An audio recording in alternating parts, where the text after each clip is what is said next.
order. Now this is the, okay. Now I'm going to call the meeting to order. This is our hybrid meeting for the West AC, and we're here at the Clackamas Community College Harmony campus. And Chris, can you hear us okay? I can hear you. Feel free to speak loudly. Oh, I have no problem doing that. So we're going to go ahead and do a roll call. Chris is going to do a roll call. All right, wonderful. Rita Baker. Here. Christopher Bowker. Here.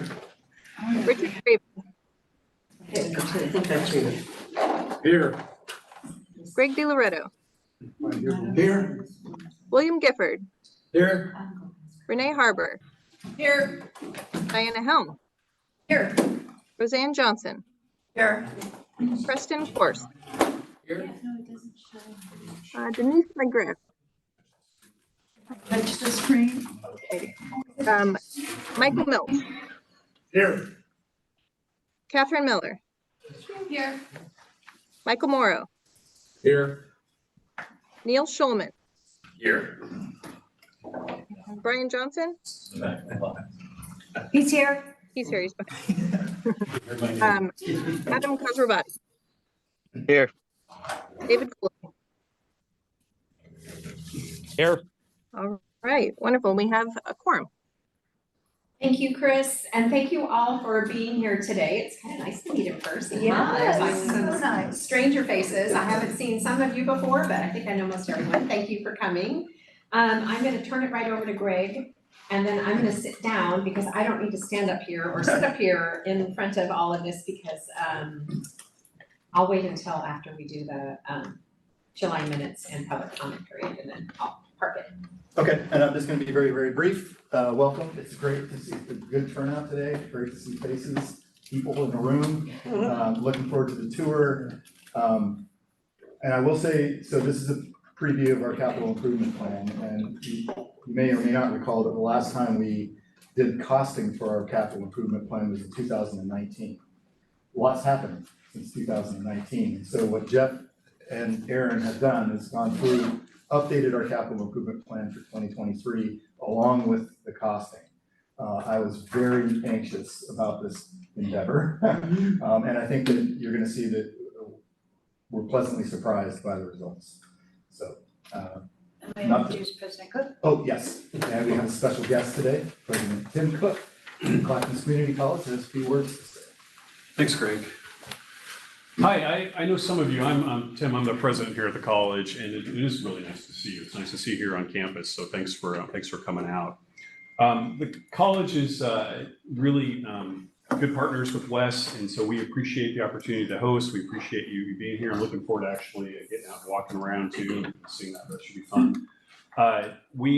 You're sitting on our, if you didn't know, our Harmony campus, which has an interesting history here, where it used to be, Tektronix building. It used to be a middle school. It used to be a number of different activities. But today it's primarily healthcare programs here. But we also now, you can get an entire 2-year degree on this campus. So folks that live on this side of town, it's been a really good resource for them. And that's because of our 2014 bond measure that we're actually in this building. That's about, gosh, this building's about 5 years old, I think now, which kind of blows me away that it's that old.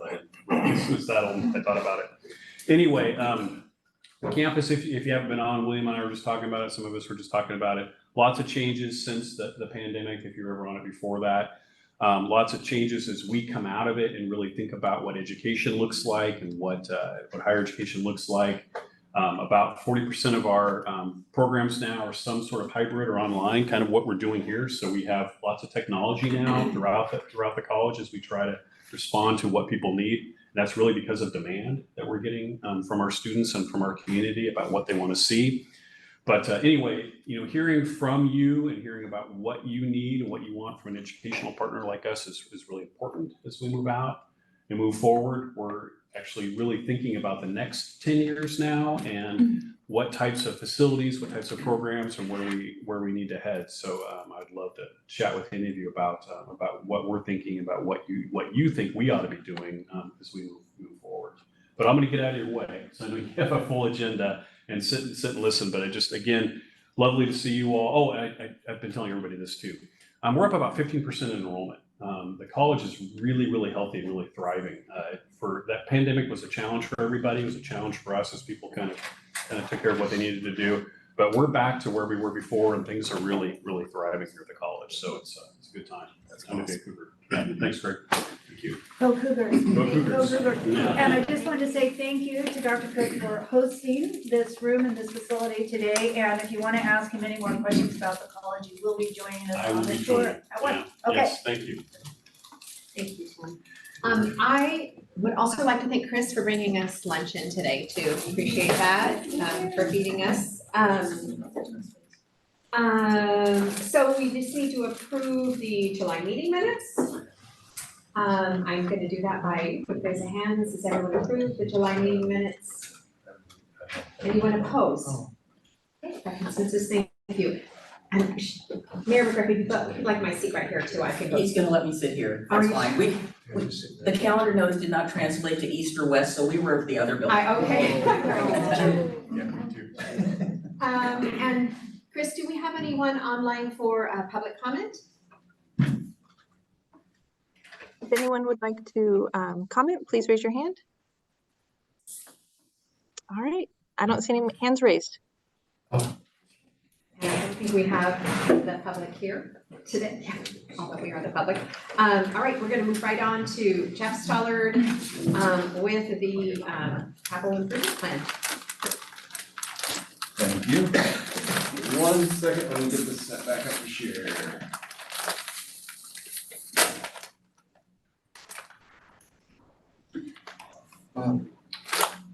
Just while he's doing that, we just got back from the Pacific Northwest Clean Water Association Conference in Tacoma, where Jeff gave a presentation on our outfall project and the progress we've made there. We're very near a guaranteed maximum price for that project. More than we wanted to spend, but not as much as some of the estimates came in at later. And then Jessica gave a nice presentation on our overall collection system rehabilitation project.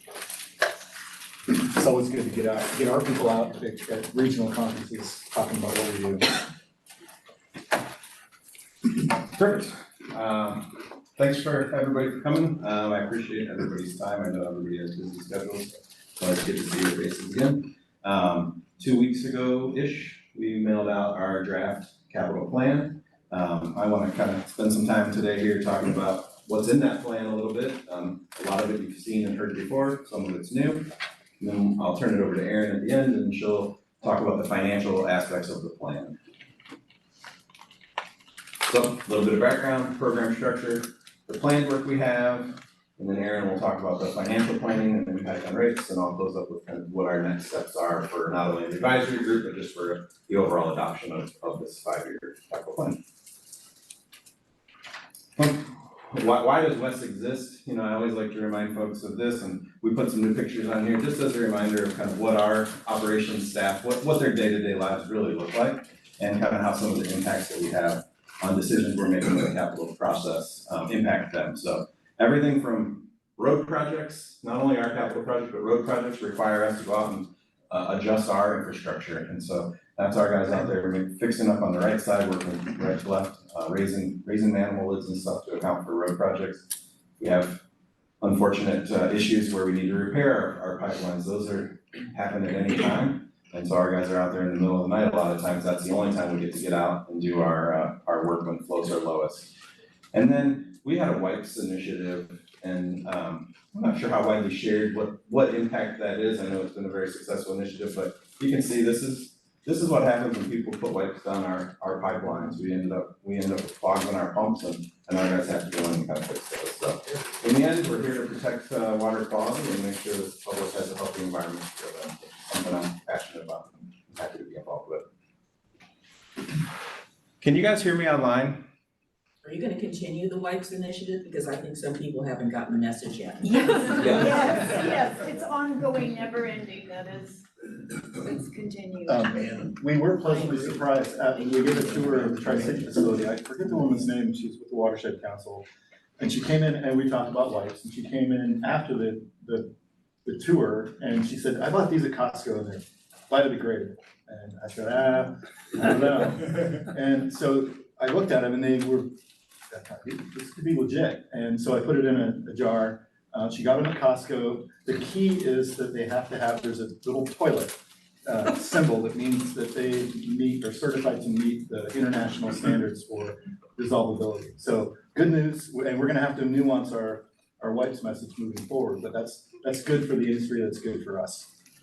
They're out there. And I do want to take a second, I'm happy to answer a few questions. With the tour and everything, we're pretty short on time, and so obviously Aaron and I are available to answer any questions beyond this via phone, email, however you'd like to get with us to get any questions answered. We're open to answer questions. We are a little bit constrained on the information today. And since I might have questions from people behind me, will you call on people Sure. from where you are, Jeff? Yeah, if you have a question in the middle, raise your hand and I'll call on you. We've seen this slide before, we saw last presentation. I just want to remind folks, our CIP is really built on thoughtful planning. It's not something that is just thrown together without any real thought.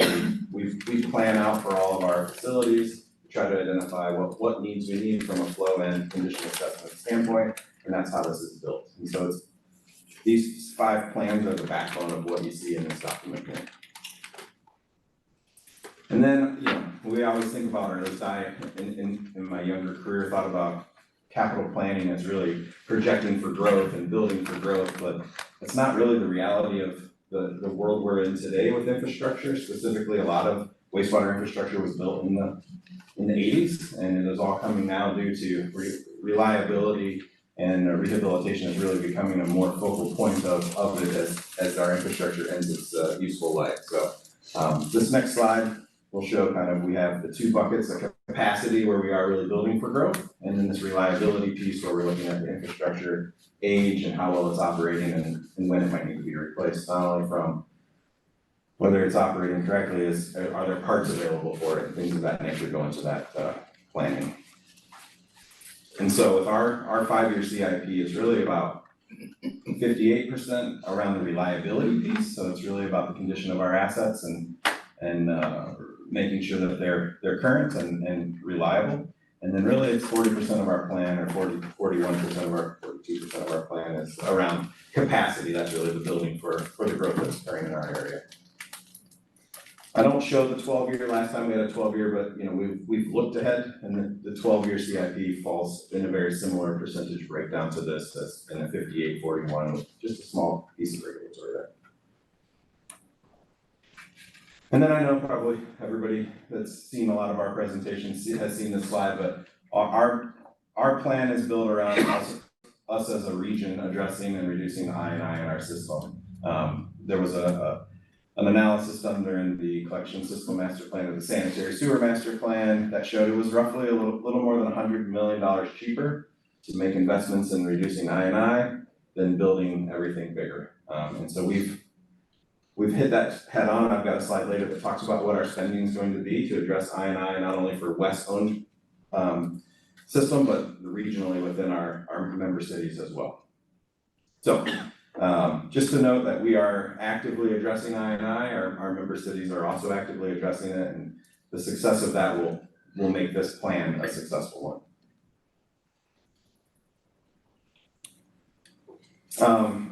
And so that's kind of the background stuff, and I just want to provide one slide that summarizes the significant changes between what the CIP was last year and what you've gotten in front of you as a draft this year.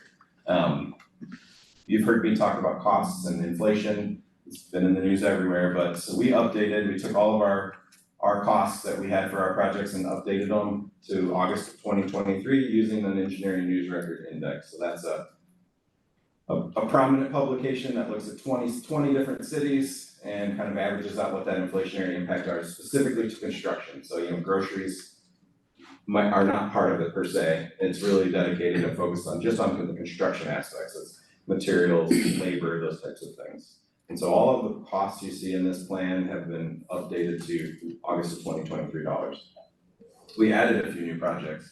I have a few slides later, I'll talk specifics, but we're embarking on a facility plan at our Hoodland plant. We've got a Bolton force main now put in our plan. we're realigning one of our big pipes, the Mount Talbot interceptor, we're having to realign that. And we're addressing some pipe size issues in the Clackamas force main as we embark on this proposed plan.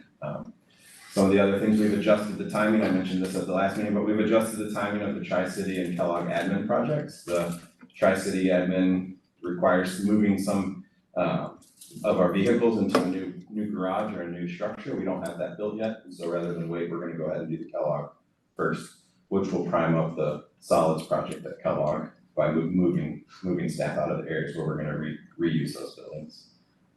We've advanced the Rock Creek Interceptor Extension project. We're gonna start that this year instead of next year. We've got an RFP drafted and we're gonna be out, and that's really gonna allow us time to get easements and those types of things, just give us more time to get it done. I have a typo in here, I apologize, but we're gonna update the boring facility plan based on grant funding that we received. We've got a $2 million grant, we need to really freshen up how to spend that money and make sure that we're spending it appropriately. We sidelined, if you'll recall, we had a pump station that we sidelined because the costs got really expensive. And so we're gonna reevaluate that and see with this new money what we can do at boring. We added new projects from the adopted storm sewer master plan. And then one of the things from a financial side, we split funding for projects at shared facilities. The Tri-City Lab's a prime example. It serves both stormwater and sanitary, so we've allocated those costs to make sure we hit the right program with those costs. And Aaron can speak a little bit more on that later. And then we've adjusted our projections really for the next 5 fiscal years rather than overlapping with the current fiscal year's budget. So last year when we gave this 5-year CIP, we were, as part of the 5 years, we were using the current budget. This year we moved beyond the budget of what had been approved just recently here in July. So that's kind of the major updates to the CIP plan. Now we'll get into what the actual spending looks like. Before you go on, can I ask you a question? Absolutely. Where are the other cities on the INI? Oregon City is the most aggressive currently, but we actually have a slide later, but we actually have projects approved for funding through our kind of reimbursement program with 3 of the member cities so far. And we, next month in our advisory team meeting where we evaluate those from a technical standpoint, we have 6 more projects coming, several from Oregon City, but several from other cities as well. So everybody's actively working on it. Such as? You said you have 3, who are the 3? Gladstone, Milwaukee, Oregon City are the main players right now. Westland was a late adopter of our sign on to our IGA. But I do know they're working on it. They just haven't submitted anything for funding at this point. And they lost 2 key staff members recently too. Correct. So they're having some turnover in there. Right, yeah, well, everybody is. Everybody's poaching everybody, as we all know. But in terms of obviously, I know where Oregon City is. I belong to an organization. We just received ours, and so we're gonna have our lateral replaced. We don't know if there's INI issues with that particular property, but it's just as, just as well, it's all getting checked. So to what degree are the other jurisdictions teeing up? In terms of how far are they taking their Yeah. lining projects or Yeah. improvement projects? I don't have an answer for you on that, Mayor McGriff. I'd have to go back through and look at those proposals a little more closely. And I will get you an answer on what other folks are doing. I mean, I think everybody would be interested, since the project is based, the overall basis is reducing it so that we can achieve economies of scale. So it would be nice for us to know how everybody's doing and what not to the gnat's eye, but what, how far they are in the process, when do they anticipate, completing, ongoing, whatever, just. We can do that next. We do, and we put together a report, and I will, every year right around this time, it's the fiscal year on the INI, so we will have an INI report specifically for We that. could bring it back in November. Okay, sure. Got it noted? Did you have a question? I was just gonna say, from Gladstone, we did all the identification with smoke testing 3 years ago. We've identified every INI potential spot. We have engineered the solutions to every one. We went out for bids, and that was the slow point at this point. We did not get response to the request for bids. And it may be because so many jurisdictions are doing this simultaneously that the companies available to do the work are full, or, you know, other changes related to economic changes that that's impacting that. So as soon as we can get somebody to bid to do the work for us, we have projects ready to go. Okay. I'll get with Jessica, because I know we're getting ready to put a package out as well ourselves on kind of lining projects, and so maybe we can look at going together in a bigger pool, that might be more attractive for folks to get a little bit more cost scales of economy, so I'll have Jessica reach out. I'm glad the mayor brought it up, because it helps us to see that might be a good collaborative thing. Perfect. And I would just say that when we established this advisory committee, we also established a technical advisory team that comprised of our engineers and the engineers from the city to do that exact thing. Like, oh, we're looking at, and I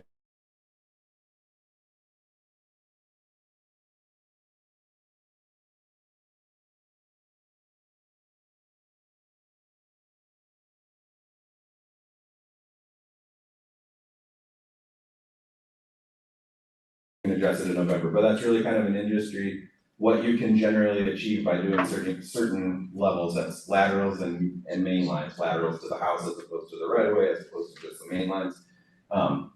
That doesn't mean that you have to do all of that to achieve 65% reduction in that basin. You might have a pipe in a creek that's broken and it's letting in a majority of your I&I. So really it's standard kind of industry terminology is to the house gets you 65% reduction on average, but that doesn't necessarily mean you have to go into an entire basin and line every pipe there to the house to achieve that.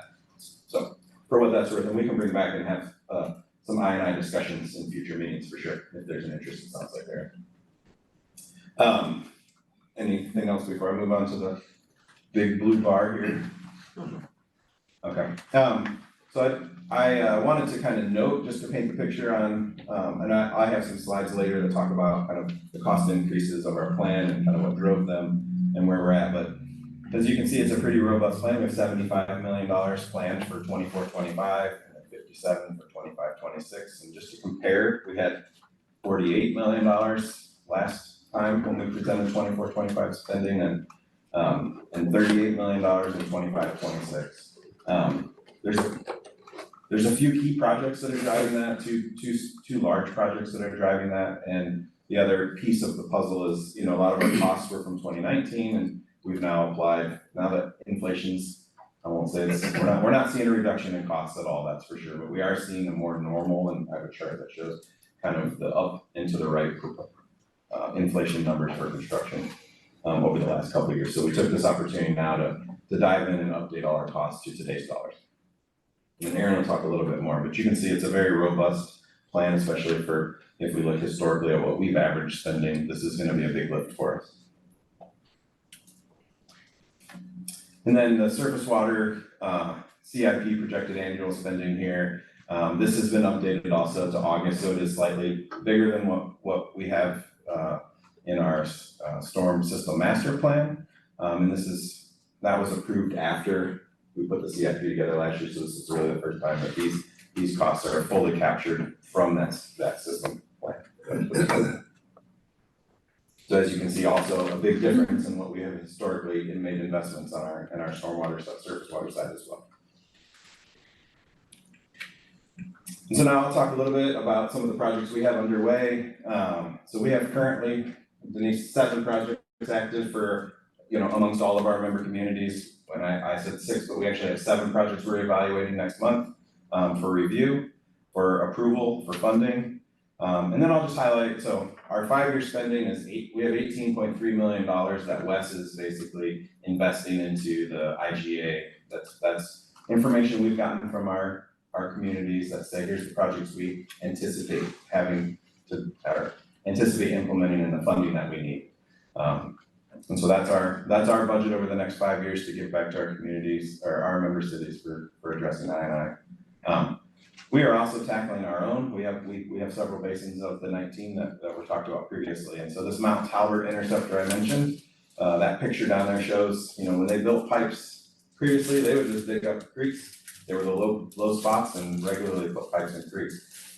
We had a failure of this pipe we made an emergency repair, we kicked off a project, we're finishing design now that we're actually gonna realign that whole pipe and get it out of the creek bed. It's been an ongoing I&I issue for us, and we're excited to see just how much of a reduction getting that constantly flowing, draining the creek right into our system is gonna have for us. So it's an exciting project for us to embark on, but that's, when I talk about not having to do every pipe and every lateral, these are the types of projects that you can sometimes identify when you look at the basins on where are your I&Is really coming from to get that down.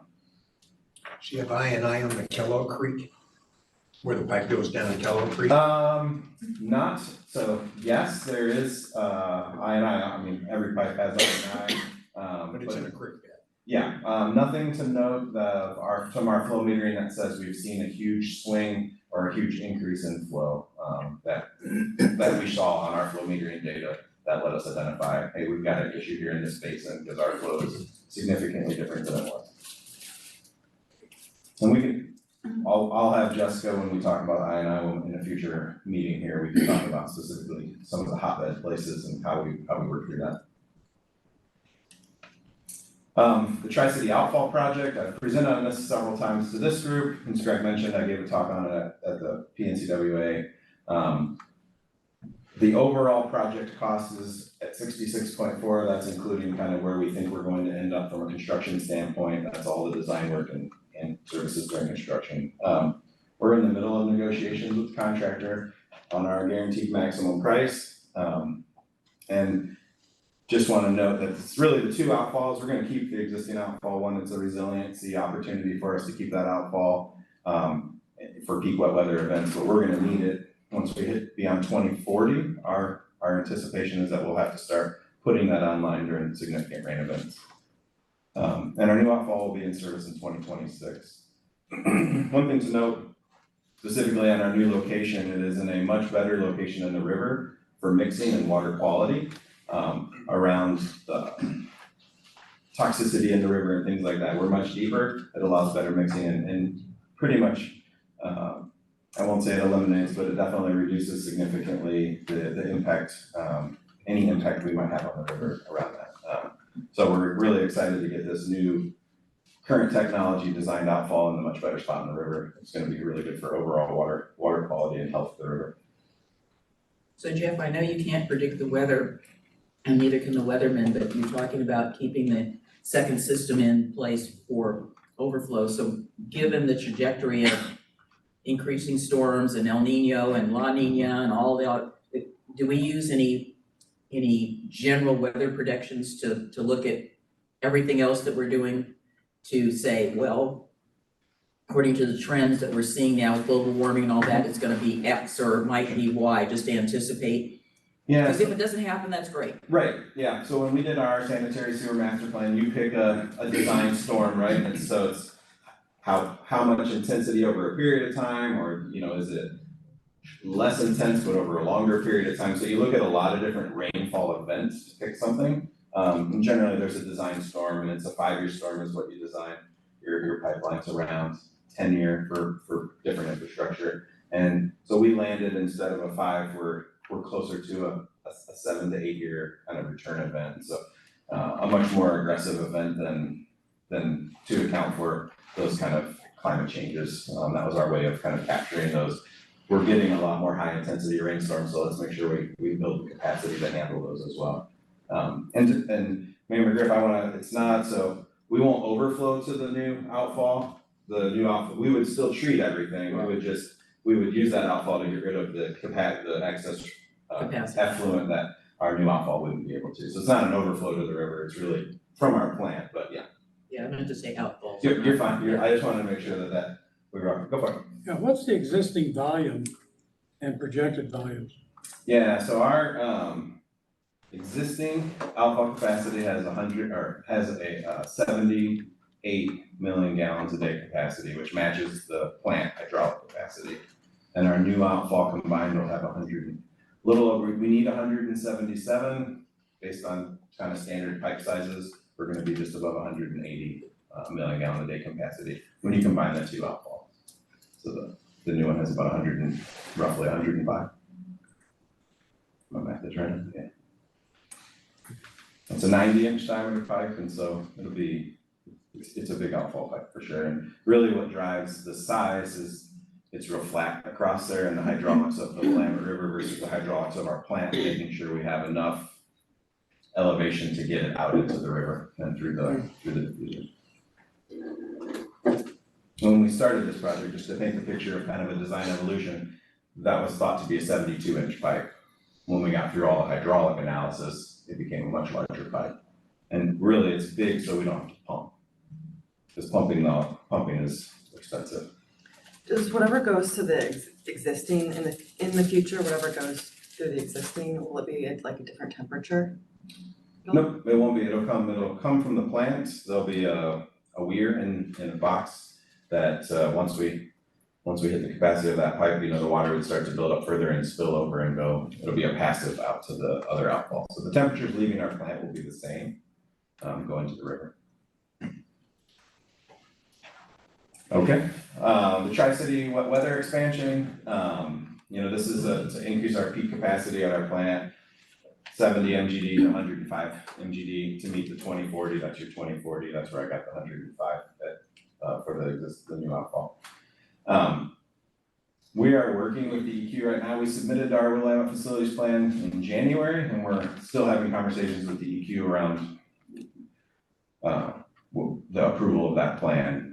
We currently have designs slated to start in 2026, with the facility being available for use in 2031. This expansion is really, it's a system that gets brought online when we have the weather requiring us to bring it online. So it comes on and offline. It's not a continuously running facility. I'll note the 49 million we have in our plan is for what the recommended plan was. So if the EQ comes back and requires us to do something different, that would obviously have an impact on that number. I'm looking for that in this, is that in here? The wet weather expansion? Yeah. Yes. I don't remember what appendix or project sheet it is, but it is back there. You have active project progress on here and then major projects. And this one wouldn't, this one wouldn't fall in our major projects, so we're not working on it yet, but it's a major investment that we're gonna make starting in the next 5 years, so it's highlighted here, but it's not something we're actively working on currently. We need the EQ's kind of decision that they'll accept what we're recommending to be able to move forward with it. The Clackamas Interceptor program, I've talked about this as well, and I'll highlight a little bit if you can see my mouse. So this blue line here is the existing Rock Creek Interceptor.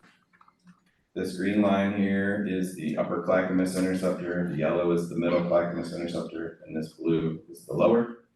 And this red is our Rock Creek extension project that I mentioned that we're gonna get going on. And so these all work together and they're all gravity, and so we like to make sure that we design them as kind of one pipeline. And so we're working on design of all 3 segments. We're gonna take it to a 30% level to make sure they all work together. And then we're gonna start designing to 3 different bid packages, the upper, the middle, and the lower Clackamas Interceptor. Targeting the yellow line there will be the first package. It's the middle interceptor, which is the bottleneck we have of allowing the upstream to take more flow. But it's a $46 million investment, so it's a large dollar investment over the next 5 years in this basin. And then the other piece of that is we can get the flow, but we can't send it to Kellogg where it would normally go. So as I mentioned, I talked about the last meeting, and so this is an upgrade of this pump station up to 30 million gallons a day. When we're done with this project, we'll be able to be pumped from that Clackamas Interceptor to the Tri-City plant, where we can then grow to treat the water, or the wastewater. Another exciting program we're calling the Willamette Interceptor Program. This is really to bring flow from the West Lynn area, the basin that heads down towards the river. This is really 2 projects in one. The first project is part of the ODOT bridge we're building. Rather than trying to put our pipeline under the water, we're having a pipeline hung off the bridge. ODOT's building that piece, and we just kicked off design on a pump station and force main to tie into that piece that ODOT's building for us. And then I'll highlight a new project. This is kind of one of those things that occurs as you you build your facility planning or your collection system master plan, sanitary sewer master plans, and then as you're operating, things change a little bit for you, or you find an issue, and so we've had 2 breaks on our Bolton force main, in the last 7 years. We did 2 emergency repairs on it. The second emergency repair, we actually relayed a portion of the pipe, it was going through the trees and it was really hard to construct, so we brought it up and followed the path. That's part of the Maddox Wood Park, I believe, so yeah, Maddox Park. So we are kicking off an evaluation of this force main, a closer evaluation. This master plan didn't identify it as a concern, but we're gonna kick off into a closer evaluation of it. And from that, I've got programmed in, there's going to be some big project, it's very ill-defined at this point, but we matched up another force main project and are carrying money in our plan to address what comes out of this evaluation phase. So this will be refined, but it's a new project that wasn't in there previously, so I wanted to highlight that. The Hoodland facility plan, we did a Hoodland master plan that looked at the condition and the collection system, but not really the facility itself. We're operating the 1980s technology there, and parts are hard to come by, so we're really gonna have to do something. We've always had a project in the plan to build up there at Hoodland, and this will really be it's not a high dollar value facility plan, but it'll really help us determine what the best use of our money is out there to make sure we can handle any kind of increasing growth. There is some growth that we're seeing out there as well that was never really accounted for previously. And then just our ongoing programs, you'll see a number of ongoing programs in the CIP, and it's those rehab and replacement projects. It's the one-off things that happen. I mentioned it before, the ladders for access for safety. It's those types of projects that we're not capturing as a major capital project, but we want to make sure that there's money in there to address those things that come up. We have a pump fail, it's not, we just need to replace the pump, and so we just want to make sure that we have money in there to address those things.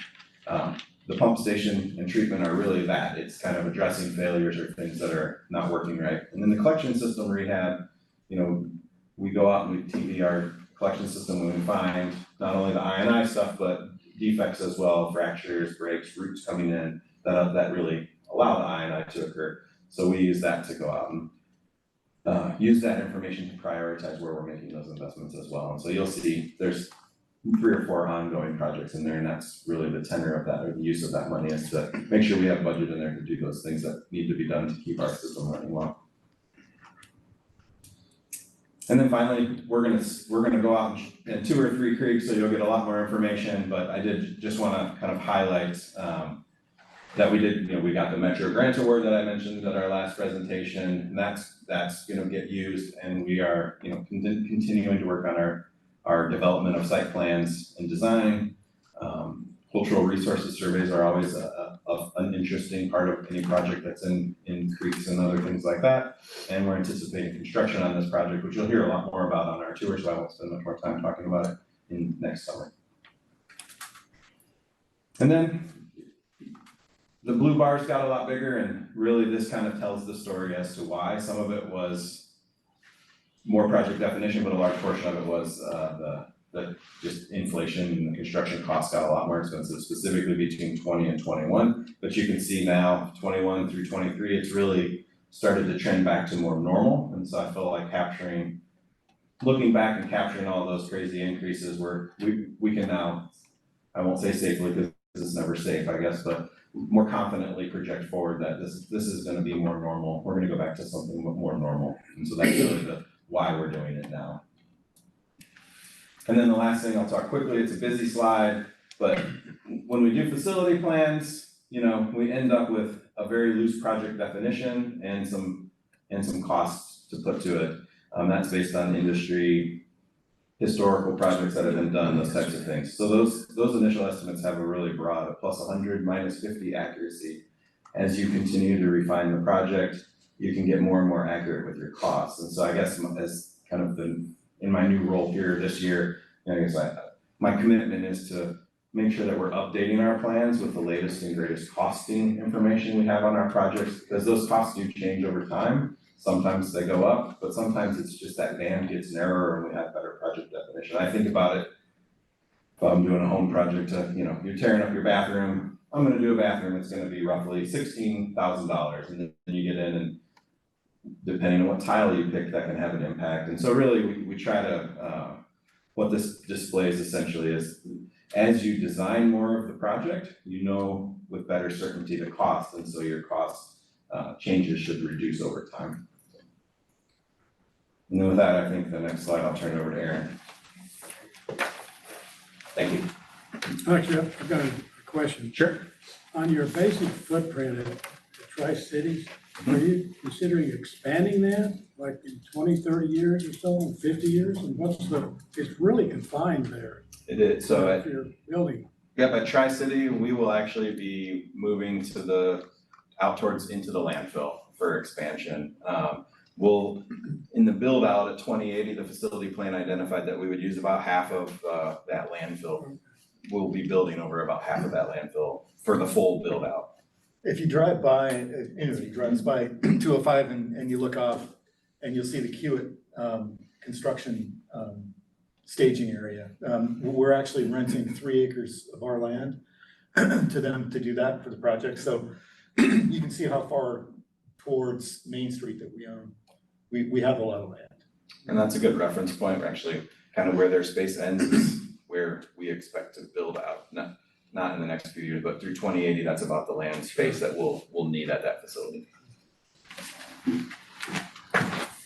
All right, so a key part of the capital planning process is to incorporate the updated spending projections into our financial model and assess the impact on rates and determine whether or not that plan is affordable. So over the next few slides, I'll be going over how we incorporated those costs into our financial planning model and what the impact was. The foundation of Wes's financial planning is the long-term financial strategy that we developed with the advisory committee in the latter part of 2021 and finalized in March of 2022. And the objectives of that strategy are to maintain service levels, to meet public health and protect the environment, ensure that we're building the capacity needed to meet service area growth, providing services in the most cost-effective way we can for customers, so keeping our operating costs down, ensuring that only rate zone 2 ratepayers pay for the legacy debt component, and eventually accomplishing that long-term objective of charging for the service received and not by geographic area. So while those are stated non-numerically, there are numeric variables that underlie each of those in the form of constraints or strategies. And those strategies are listed out on this slide. So ratepayer assurance speaks to trying to maintain a target of 5% rate increases on the wastewater side annually. So steady and predictable rate increases that avoid rate shock, which is not good for customers, and achieving full cost recovery by rate component. A couple of years ago, many of you may recall we worked with the advisory committee to develop an operating cost reserve policy that is in alignment with utility management best practices, and that's 60 days of operating costs. And that's built into our long-term financial planning to meet any unforeseen expenses and mitigate risk. Aaron? Yeah. What was it prior to that? Prior to that, we had it fixed at $3 million per year on the wastewater side, with the 60 days annual budgeted operating expenses scales with increases in operating costs to ensure that we have that kind of base level. So right now it's about $4.5 million, so quite an increase, but we were able to accommodate that. And then we're targeting no more than 5% annual increases to our operating maintenance costs. We've built sizable reserves over the past 10 years in the construction and SDC funds. We're currently utilizing those reserves to pay for the capital plan, and we'll continue to utilize those reserves under the new CIP. Part of Wes's bond debt service coverage requirements require us to maintain a debt service coverage ratio of 120% or 1.2. And that's gross revenues less operating costs divided by annual debt service. In our financial planning, we target 140%, so higher than the minimum 120%, to maintain access to lower cost capital and protect Wes's creditworthiness. And then finally, a couple of years ago, we implemented a strategy to use system development charges to make eligible SDC payments, and that's reduced a lot of pressure on rates. As Jeff shared, the proposed CIP represents a significant increase from the existing CIP and the projections that we used during the budget process. The proposed CIP is about $48 million on the sewer side, up from the adopted CIP. and about $25 million up from the projections that were used during the budget process. The surface water CIP is about $1.9 million up from the projections used during the budget, and about $10.6 million up from the adopted CIP. The surface water CIP proposed increase due to the incorporation of the storm system master plan, as Jeff shared, as well as indexing costs. On the sewer side, it's primarily indexing costs. When we incorporated these updated costs into our financial planning model, we held the other economic assumptions steady. So we're still assuming a 5% increase in operating costs and about 1% annual growth projections. We are planning to update Wes's SDC methodology this next year, but for the purposes of updating our financial planning, we're assuming inflationary only increases to our SDC rates of about 2% per year. So those are fixed, and we know that SDC costs are not adequate to cover SDC eligible expenses right now, and so that doesn't get factored into this. Aaron? Yeah. Excuse me, what are you basing your inflationary projections on? So historic performance as well as anticipated increases that we know about in certain costs, it varies by the operating cost component. So for labor, we're using 6% based on anticipated increases in PERS and health costs, as well as looking back 5 years at actual cost increases. For other county costs, we are anticipating a much higher increase for the next 2 years, so we've built in a 15% increase in those costs. That's a relatively small portion of Wes's budget. We're using 4% for chemicals and electricity, which we think we can achieve based on historic performance and energy savings realized through the energy reduction measures that we've implemented. Thank you. Good question. And the annual population growth projection is based on a population study that was just completed last year, so that's been updated. As you can see, we can accommodate the proposed CIP with the 5% sewer annual rate increases and the 5% surface water annual rate increases by adjusting the structure of Wes's debt financing from a 25-year to a 30-year term and issuing debt sooner. So that's the good news, is we're still staying within those targeted rate increases. And it's actually lower on the surface water side. During the budget process, we were projecting a 6% increase in surface water. But by extending the debt service coverage or extending that term, we were able to lower that to just 5.25%. So at the basic level, revenue required from rates is the sum of 3 components, and that's what Wes's rates are based on. It's capital costs to be recovered from rates, operating costs, and debt service costs. When we are fixing the revenue to be required from rates and the annual rate increases, as Wes is currently doing, when we're targeting that no more than 5% on the sewer side and 4.25% rate increase on the surface water side, we rely on the components costs to be covered. So to the extent that we need to reduce capital costs to be collected from rates, we can increase the amount of debt service financing and the amount of debt service to be collected from rates. Similarly, when we deliver a budget, as we've done the last 2 years with operating costs less than the 5% projections, that previously committed rate revenues and freed up to be redirected towards capital costs. So that's helped us out for the last 2 years. We've had operating cost increases around 3% and 1.9% the year before. So those extra revenues that have been previously committed to operating costs have been redirected towards capital costs. Issuing debt earlier and issuing more debt does impact Wes's debt coverage ratio. So as you can see, the chart on this slide shows the coverage under our proposed CIP represented by the blue line and the projected coverage under the budget represented by the green line. Those 2 lines start to diverge when Wes begins to issue debt on 25-26. Wes's debt coverage continues to go down until fiscal 2030-31. But it still stays above our target because we extended the term to 30 years. Under a 25-year structure, we did go below 1.4, so because we weren't hitting that constraint, we had to look at other solutions, which was that longer-term financing.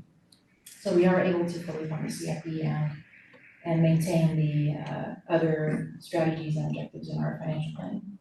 Erin? Yeah. So this information that you're presenting, did we get this in advance? Yes. Okay, because I obviously wasn't able to print it out, so Well, we will be doing a second round. Okay, of perfect. CIP, so, Yeah, it's and just hard to follow on that. oh, sure, yeah, yeah.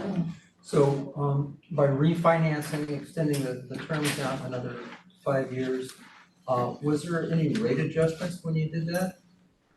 Great question. So the 30-year and the 25-year municipal bond rates are within 0.9% of each other. And the 30-year is about 3.6% and the 25-year is 3.5% right now. So there was a small cost to that. There is a small cost to that, but we left our projections in the model at 3.5%, so we're assuming we can get 3.5% financing. Our current financing, the most recently issued debt was issued at 0.84% financing cost.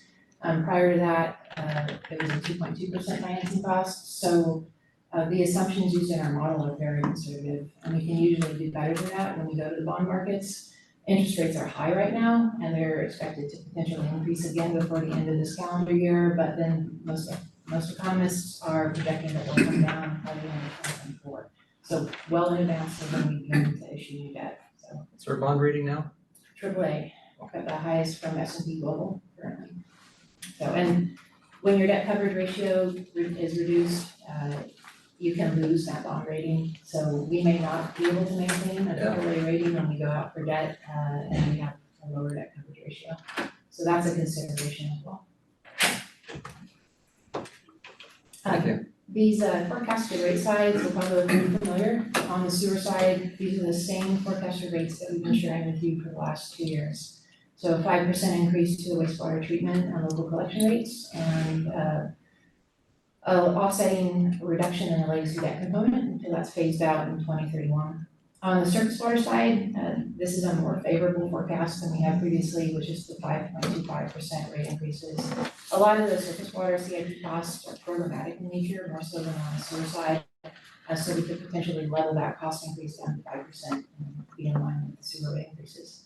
So that was the good news that Greg alluded to but didn't reveal. Happy story. So you know, as we shared in the past, the CIP is one of the most important inputs that goes into the budget process, but financial and capital planning are an iterative process with numerous opportunities for stakeholder input, as this slide shows. And when we propose the budget next year, we'll have information that we don't have right now. And so if the proposed rates under the budget that we propose next year are too high to fully fund the CIP, we could potentially reevaluate the timing of projects to reduce the impact to ratepayers. So the proposed CIP is independent, but it does inform with many more opportunities for input along the line. Any questions? I have a comment. They didn't mention it, but there's already been a lot of collaboration between our engineering folks and our finance folks, because we have to balance that. You know, some projects are critical, we have to get it done soon, it's a capacity issue. Others, we can push out 2 years or 3 years. And so when you put it all out there, we want that smooth rate profile. So it's just part of the dance that we do between, you know, what the engineers want to build when they want it, because they want to build it now, and they want everything's important. But we do have to juggle that to make sure that we get that, provide the service and have that smooth rate profile. It's a delicate dance. Perfect. And this just really covers, you know, a summary of what our next steps are, not only for you, but just kind of for getting this a capital plan adopted. So just a summary that's, Aaron had just mentioned, the 5-year wastewater CIP is $239.8 million, so a significant investment. In the 5-year surface water CIP is $19.8 million, which is also a very significant investment for West to make into the infrastructure.